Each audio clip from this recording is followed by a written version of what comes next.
All of us have read thrilling stories in which the hero had only a limited and specified time to live.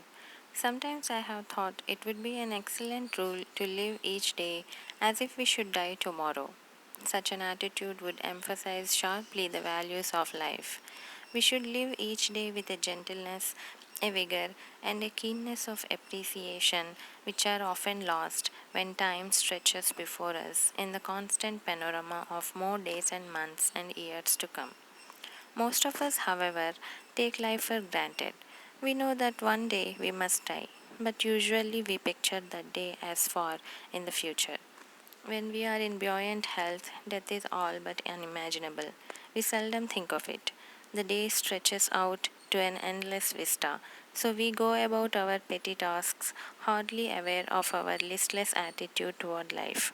The same lethargy, I am afraid, characterizes the use of all our faculties and senses. Only the deaf appreciate hearing, only the blind realize the manifold blessings that lie in sight. Particularly does this observation apply to those who have lost sight and hearing in adult life.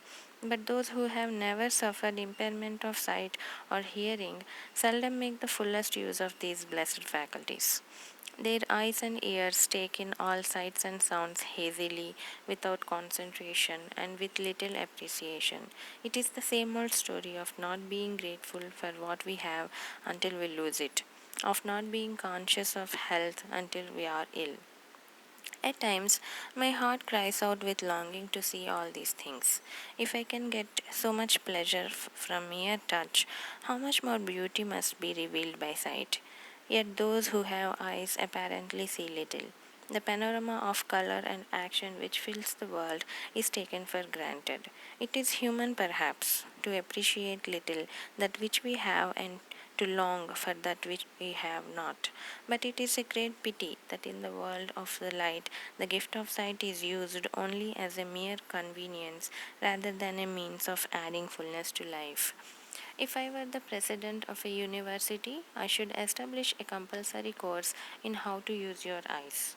The professor would try to show his pupils how they could add joy to their lives by really seeing what passes unnoticed before them. He would try to awake their dormant and sluggish faculties. Perhaps I can best illustrate by imagining what I should most like to see if I were given the use of my eyes, say for just 3 days. If by some miracle I were granted 3 seeing days to be followed by a relapse into darkness, I should divide the period into 3 parts. On the first day, I should want to see the people whose kindness and gentleness and companionship have made my life worth living. First, I should like to gaze long upon the face of my dear teacher, Mrs. Anne Sullivan Macy, who came to me when I was a child and opened the outer world to me. I should want not merely to see the outline of her face so that I could cherish it in my memory, but to study that face and find it in the living evidence of the sympathetic tenderness and patience with which she accomplished the difficult task of my education. I should like to see in her eyes that strength of character which has difficulties and that compassion for all humanity which she has revealed to me so often. I do not know what it is to see into the heart of a friend through that window of the soul, the eye. I can only see through my fingertips the outline of a face. I can detect laughter, sorrow, and many other obvious emotions. How much easier, much more satisfying it is for you who can see to grasp quickly the essential qualities of another person by watching the subtleties of expression, the quiver of a muzzle, the flutter of a hand. But does it ever occur to you to use your sight to see into the inner nature of a friend or acquaintance? Do not most of you seeing people grasp casually the outward features of a face and let it go at that? The eyes of seeing persons soon become accustomed to the routine of their surroundings and they actually see only the startling and spectacular. But even in viewing the most spectacular sights, the eyes are lazy. Court records reveal every day how inaccurately eyewitnesses see. A given event will be seen in several different ways by as many witnesses. Some see more than others, but few see everything that is within the range of their vision. Oh, the things that I should see if I had the power of sight for just 3 days. The first day would be a busy one. I should call to me all my dear friends and look long into their faces, imprinting upon my mind the outward evidences of the beauty that is within them. I should let my eyes rest too on the face of a baby so that I could catch a vision of the eager, innocent beauty which precedes the individual's consciousness of the conflicts which life develops. On that busy first day, I should also view the small, simple things of my home. I want to see the warm colors in the rugs under my feet, the pictures on the walls, the intimate trifles that transform a house into home. My eyes would rest respectfully on the books in raised type which I have read, but they would be more eagerly interested in the printed books which seeing people can read. But during the long night of my life, the books I have read and those which have been read to me have built themselves into a great shining lighthouse, revealing to me the deepest channels of human life and the human spirit. In the afternoon of that first seeing day, I should take a long walk into the woods and intoxicate my eyes on the beauties of the world of nature, trying desperately to absorb in a few hours the vast splendor which is constantly unfolding itself to those who can see. On the way home from my woodland jaunt, my path would lie near a farm so that I might see the patient horses plowing in the fields. Perhaps I should see only a tractor and the serene content of men living close to the soil. And I should pray for the glory of a colorful sunset. When dusk had fallen, I should experience the double delight of being able to see by artificial light, which the genius of man has created to extend the power of his sight when nature decrees darkness. In the night of that first day of sight, I should not be able to sleep, so full would be my mind of the memories of the day. The next day, I should behold with awe the magnificent panorama of light with which the sun awakens the sleeping earth.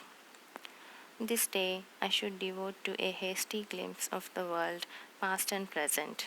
I should want to see the pageant of man's progress, the kaleidoscope of the ages. How can so much be compressed into one day? Through the museums, of course. Often I have visited the New York Museum of Natural History to touch with my hands many of the objects there exhibited, but I have longed to see with my eyes the condensed history of the earth and its inhabitants displayed there. Animals and the races of men pictured in their native environment, gigantic carcasses of dinosaurs and mastodons which roamed the earth long before man appeared with his tiny stature and powerful brain to conquer the animal kingdom.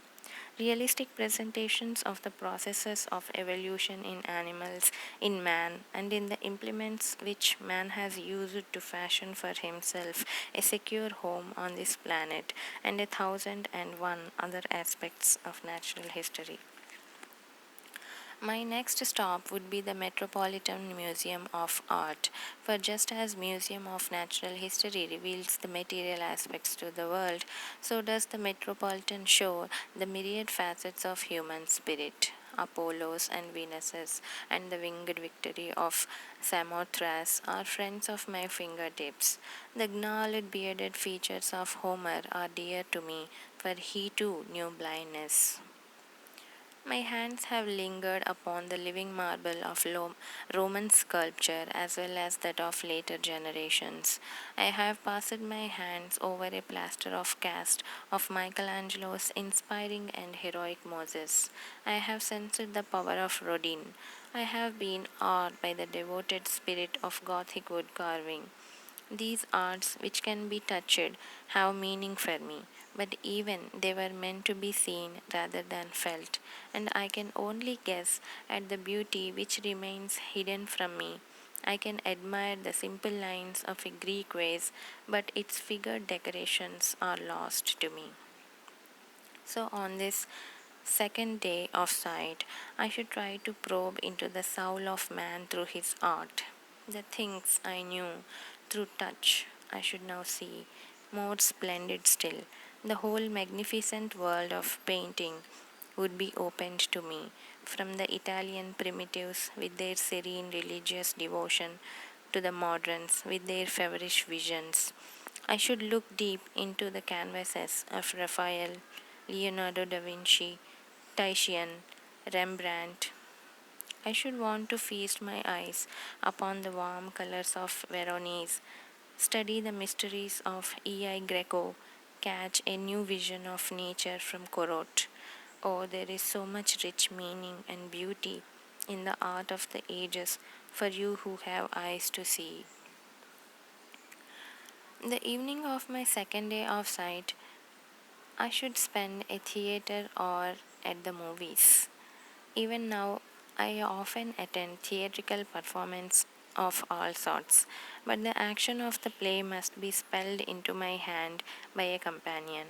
But how should I like to see with my own eyes the fascinating figure of Hamlet or the gusty Falstaff amid colorful Elizabethan trappings? How I should like to follow each movement of the graceful Hamlet, each strut of the hearty Falstaff, and since I could see only one play, I should be confronted by a many horned dilemma, for there are scores of plays I should want to see. You who have eyes can see any you like.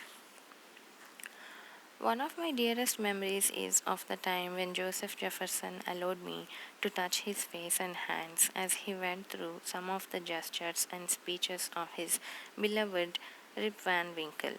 I was able to catch thus a meager glimpse of the world of drama, and I shall never forget the delight of that moment. But oh, how much I must miss, and how much pleasure you seeing one's derive from watching and hearing the interplay of speech and movement in the unfolding of a dramatic performance. So, through the evening of my second imaginary day of sight, the great figures of dramatic literature would crowd sleep from my eyes. The following morning, I should again greet the dawn, anxious to discover new delights, for I am sure that for those who have eyes which really see, the dawn of each day must be a perpetually new revelation of beauty. This, according to the terms of my imagined miracle, is to be my third and last day of sight. I start from my home in the quiet little suburb of Forest Hills, Long Island. Here, surrounded by green lawns, trees, flowers, are neat little houses, happy with the voices and movements of wives and children, havens of peaceful rest for men who toil in the city. I drive across the lacy structure of steel which spans the East River, and I get a new and startling vision of the power and ingenuity of mind of man. Busy boats chug and scurry about the river, racy speed boats, stolid snorting tugs. If I had long days of sight ahead, I should spend many of them watching the delightful activity upon the river. I look ahead, and before me rise the fantastic towers of New York, a city that seems to have stepped from the pages of a fairy story. What an awe inspiring sight! These glittering spires, these vast banks of stone and steel, structures such as the gods might build for themselves. This animated picture is a part of the lives of millions of people every day. How many, I wonder, give it so much a second glance? Very few, I fear. Their eyes are blind to this magnificent sight because it is so familiar to them. Now I begin my rounds of the city. First, I stand at a busy corner, merely looking at people, trying by sight of them to understand something of their lives. I see smiles and I am happy. I see serious determination and I am proud. I see suffering and I am compassionate.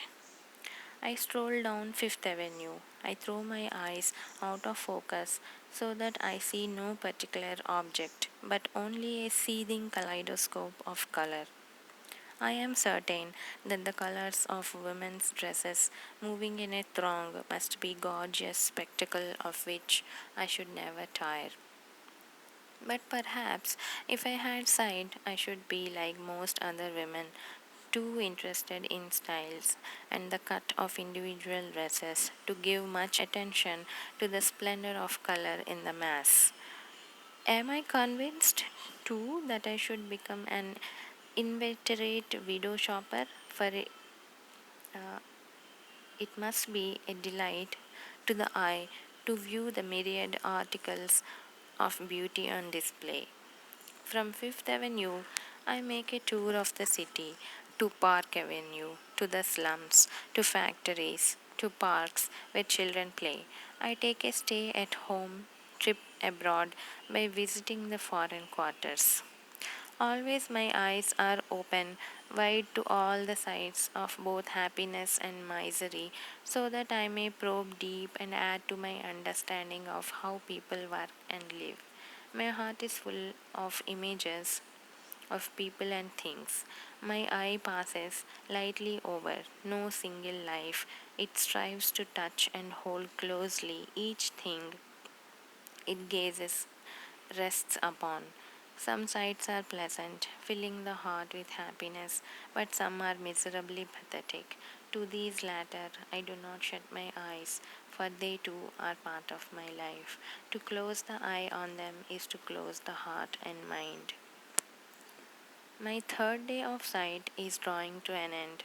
Perhaps there are many serious pursuits to which I should devote the few remaining hours, but I am afraid that on the evening of that last day I should again run away to the theatre to a hilariously funny play, so that I might appreciate the overtones of comedy in the human spirit. At midnight, my temporary respite from blindness would cease, and permanent night would close in on me again. Naturally, in those 3 short days, I should not have seen all I wanted to see, only when darkness had again descended upon me should I realize how much I had left unseen. But my mind would be so crowded with glorious memories that I should have little time for regrets. Thereafter, the touch of every object would bring a glowing memory of how that object looked. Perhaps this short outline of how I should spend 3 days of sight does not agree with the program you would set for yourself if you knew that you were about to be stricken blind. I am, however, sure that if you actually faced that fate, your eyes would open to things you had never seen before, storing up memories for the long night ahead. You would use your eyes as never before. Everything you saw would become dear to you. Your eyes would touch and embrace every object that came within your range of vision. Then at last you would really see, and a new world of beauty would open itself before you. I, who am blind, can give one hint to those who see, one admonition to those who would make full use of the gift of sight. Use your eyes as if tomorrow you would be stricken blind, and the same method can be applied to the other senses. Hear the music of voices, the song of a bird, the mighty strains of an orchestra, as if you would be stricken deaf tomorrow. Touch each object you want to touch as if tomorrow your tactile sense would fail. Smell the perfume of flowers, taste with relish each morsel as if tomorrow you could never smell and taste again. Make the most of every sense, glory in all the facets of pleasure and beauty which the world reveals to you through the several means of contact which nature provides, but all the senses. I am sure that sight must be the most delightful.